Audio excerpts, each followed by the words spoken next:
G, kung gusto mo na magkaroon ng kapangyarihan at makontrol ang utak at emosyon ng babae na natitipuhan mo, din ang bagay na dapat na inaaral mo o minamaster mo ngayon ay walang iba kundi yung tinatawag nating mind control. Okay, dapat makontrol mo yung utak ng babae para nang sa gayon ay magawa mong madumina o makontrol yung emosyon at yung mga bagay na iniisip niya. Kumbaga, kung gusto mo na yung maging desisyon niya ay maging pabor sa iyo, then of course, kailangan magkaroon ng manipulasyon dyan. Okay? Dahil parang ano yan parang halalan. Okay?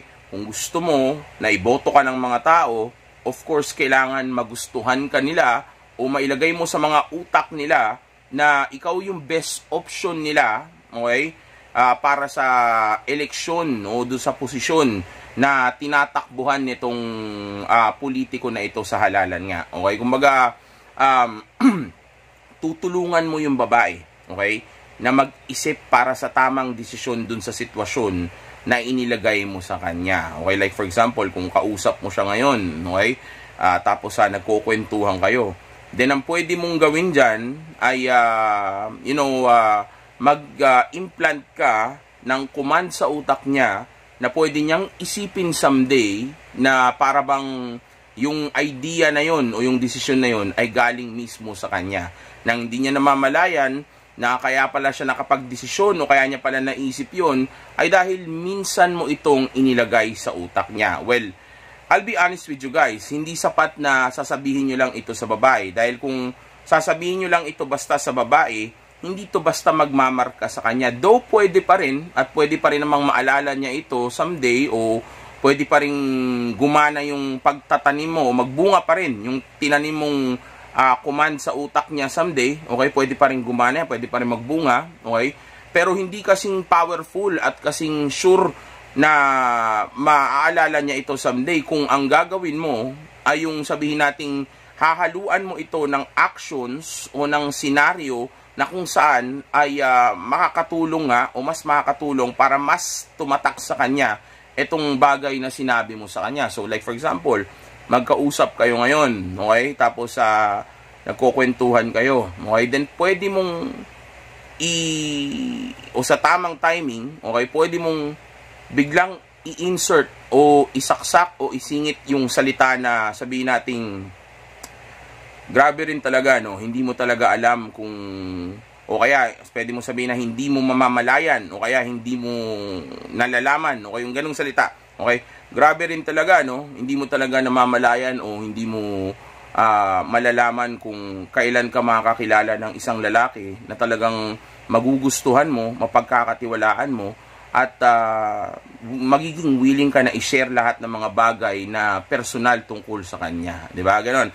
Kumbaga, isasaksak mo sa utak niya yung mga bagay na gusto mong maramdaman niya o maisip niya para sa iyo. Okay?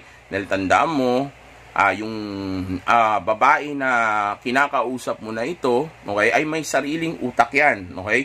May sariling decision making yan, may sariling pag-iisip yan, o kumbaga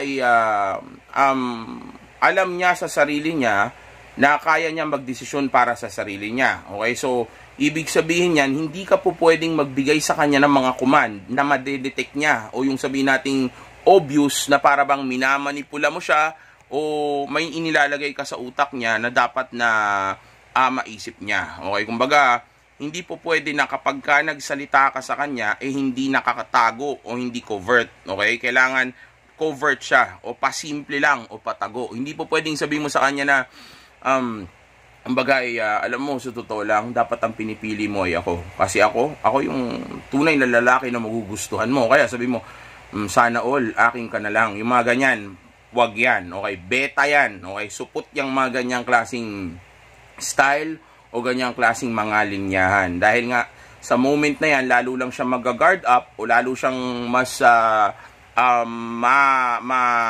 mag-aalangan o mas lalo siyang maiilang sa iyo ngayon. Okay, dahil nga, alam na niya ngayon na kahit paano ay may intention kang kakaiba sa kanya. Okay, kumbaga, ipinakita mo kasi kung ano yung tunay na intention mo. Kaya ngayon, syempre, medyo ngayon siya, naka-guard up ngayon siya. Okay, kumbaga, i-screenin ka niya tuloy ngayon, o kaya mas lalo kanyang babantayan, o iiwasan pa nga minsan, lalo na kung may asawa o boyfriend ito, dahil nga alam niyang may iba kang intention sa kanya. Hindi katulad ng covert o yung patago. Yung kumbaga, gagamitin mo nga lang yung salita na na hindi mo talaga alam, no? Kung may makikilala ka na isang tao o isang lalaki na talagang mas magugustuhan mo kumpara dun sa mga unang nakilala mo, at lalo na sa maaring tao o lalaki na nakaka-date mo ngayon. You'll never know talaga, di ba? Ganon.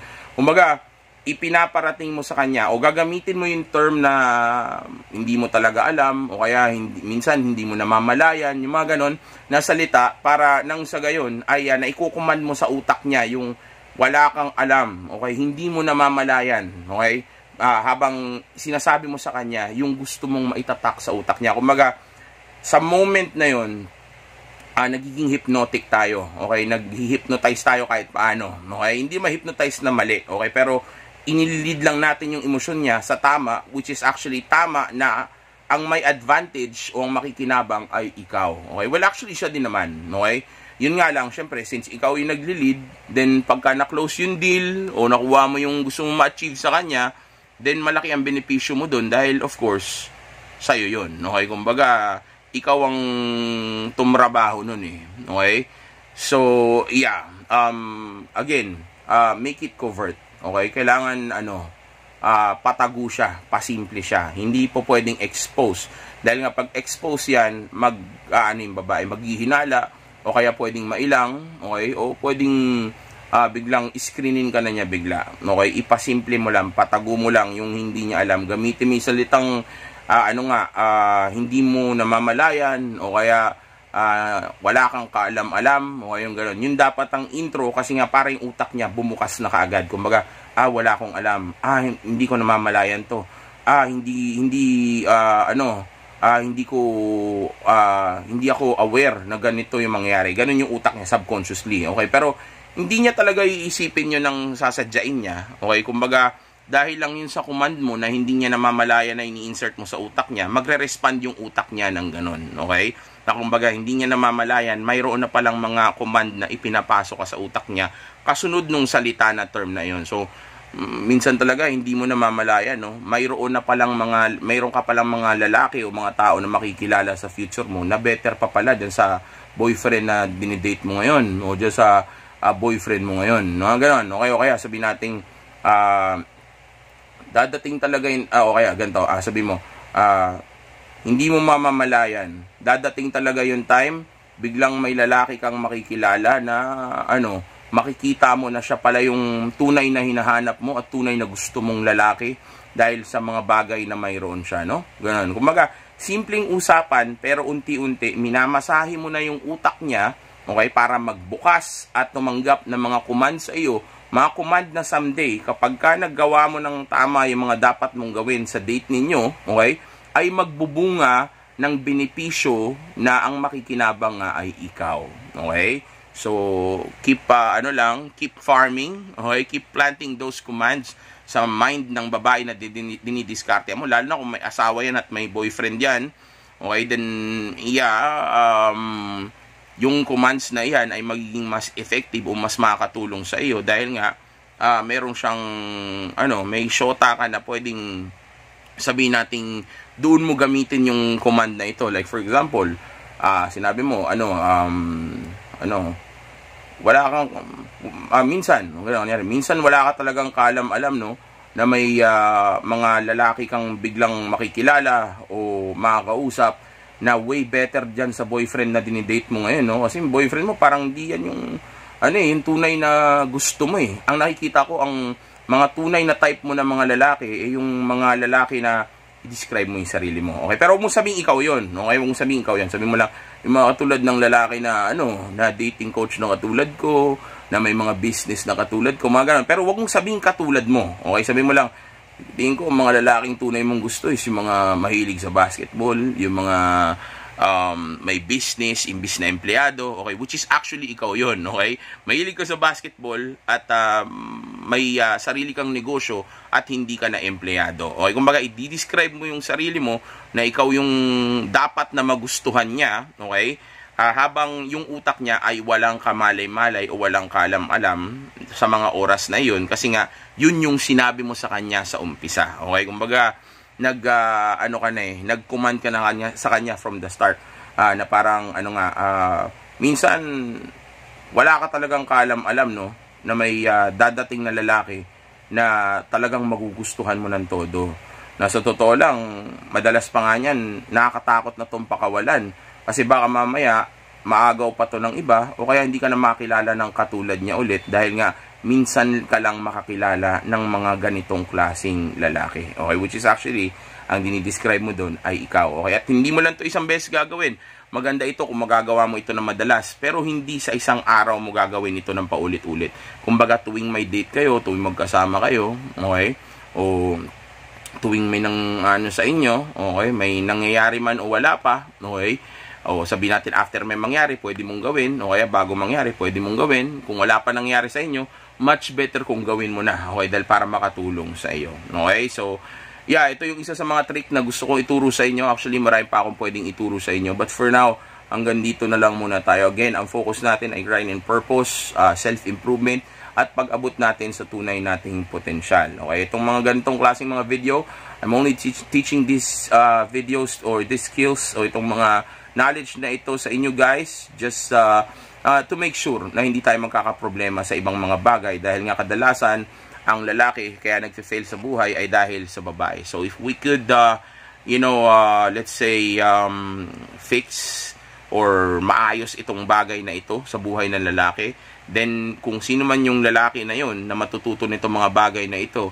tapos magagawa niya pa mas tutukan niya mas importante mga bagay, for sure yung lalaki na yon ay magiging unstoppable. Okay, so again, hanggang dito na lang muna tayo. Safe X is the best X. Enjoy! By the way pala, bago ko matapos yung video, hindi ko pala na-mention sa inyo na hindi po pwede na yung salita lang na yon ang gagamitin mo. Okay, kailangan meron siyang backup para mas tumatak pa yung sinabi mo na yon. Okay? Hindi ko naalala kasi kanina dahil may iba ako in-explain dito sa video natin. Kaya ngayon, nakalimutan ko na after mo sabihin iyon. Okay? After mo sabihin iyon, yung salita na yon na alam mo, minsan talaga hindi mo namamalayan o wala kang kaalam-alam na biglang may dadating na lalaki na talagang magugustuhan mo ng todo, tapos makakagaangan mo ng loob na tipong aabot pa sa punto na na talagang magtitiwala ka sa kanya ng todo hanggang sa ma-in love ka pa nga at matakot ito mawala. Okay, after mo sabihin yun, yung mga linya na itinuro ko sa inyo na yan, para mas tumatak yung pangyayari na yun o para mas gumana yung command na yun sa utak niya, ang gawin mo, kapag nag-respond siya, pakitaan mo siya ng negative body language. Okay? Pakitaan mo siya na para bang hindi ka na-interesado sa kanya o nawalan ka ng gana sa kanya after mo sabihin yun. Okay? So, i-confuse natin siya. No? Yun ang goal. Kailangan maguluhan yung utak niya. Okay? Hindi siya ma-validate at hindi niya isipin na yun na talaga yung nangyayari sa inyo. Tandaan nyo, itinatago natin yung command. Kailangan ang goal natin, makapasok yung command sa utak niya, kahit na ano pang isipin niya, basta ang importante, makapasok tayo doon sa utak niya. Okay? So, di sinabi mo sa kanya gano'n na wala kang kalam-alam o hindi mo inaasahan, biglang may dadating palang ganyang lalaki, tapos sumagot siya. Alam mo, sa totoo lang, totoo yung sinasabi mo na yan. Ang dami ko na nga nakilalang babae. Example lang to, ang dami ko na nga nakilalang lalaki, pero hindi ako nakakilala ng lalaking katulad ng sinasabi mo na yan. Pero parang may mga nakilala na rin akong ganyan. Yun nga lang, hindi nga lang madalas. Okay, so let's say sumagot siya ng ganon. Ngayon, habang nagsasalita siya ng ganon, ito yung critical part, ito yung part na importante. Okay? Habang nagsasalita siya ng ganon, habang nagkukwento siya tungkol doon sa sinabi mo, pakita mo siya ng negative na body language. Okay? Ipakita mo sa kanya na parang hindi ka interesado sa sinasabi niya. Isipin mo ikaw nag-umpisa ng kwentuhan, ikaw nag-umpisa ng topic, ikaw yung nagpayo, tapos nung nagsasalita na siya, wala ka nang pakialam sa kanya. Okay? Hindi ka na interesado. Okay? So, ipapakita mo yan sa pamamagitan ng pagtingin-tingin sa paligid, pag-check ng phone mo, huwag kang tumutok sa mata niya habang nagsasalita siya, ipakita mo na para bang naiinip ka na, o ipakita mo sa kanya na parang, hindi ka interesado sa mga sinasabi niya. Okay? Para nang sa gayon, tumatak ito sa utak niya. Kailangan mai-conceal natin yung command sa utak niya. Okay? Kahit ano pang mangyari o ano pang sitwasyon, importante na pumasok yung mensahe o yung command na yun sa utak niya. Okay? Pag pumasok na yun sa utak niya, okay? Tapos sinundan mo ito ng isang negative na na sitwasyon, which is actually makakatulong din sa iyo para magkaroon siya ng roller coaster of emotions dahil positive bago kanya kausap, positive nung kinausap mo siya, tapos sinabi mong magkakagusto siya sa isang lalaki na katulad nung dinescribe mo, okay? O hindi niya namamalayan na may dadating na ganon, yun yung positive. Tas negative is yung pagpapakita mo sa kanya ng panlalamig mo sa kanya. So ngayon, hindi niya iisipin na kaya mo sinabi yun ay dahil para sa iyo, okay? Iisipin niya yun na sinabi mo lang yun kasi yun naman talaga ang totoo, okay? Without her knowledge or without her being aware na yung command na yun ipumasok na sa utak niya. Okay? So, para makonsil yan, sabayan mo ng negative na body language. Okay? Negative na response. Hindi mo kailangan magsalita, hindi mo kailangan, may sabihin pang ibang mga bagay. Ang gagawin mo lang dito sa sitwasyon na ito o sa moment na ito ay magpapakita ka nga lang ng negatibong reaction. Okay? Tapos, after ng ilang minutes, tapusin mo na yung pag-uusap ninyo, tapos umalis ka na. Okay? Tapos, pag nag-usap kayo, gawin mo ulit sa kanya ito. Okay? Pero next time, pag ginawa mo, pwedeng kahit wala na muna yung negative body language. Okay? Pero kung pwedeng gamitin at tama naman yung timing, then go ahead kung alam mo kung paano gawin. Okay? Pero sa umpisa, gamitin mo yung may negative body language para tumatak yun sa utak niya at para maitago natin yung command na isinasaksak natin nga sa utak niya ngayon na pwedeng maging desisyon niya o isipin niya na sarili niyang thought o sarili niyang desisyon o inisip yon someday. Okay? Na pag inisip niya, of course, alam mo na mangyayari. Mangyayari na yung kung ano yung sinabi mo is makakatulong yon para makuha mo yung gusto mo dito sa babae na ito. Okay? Stay!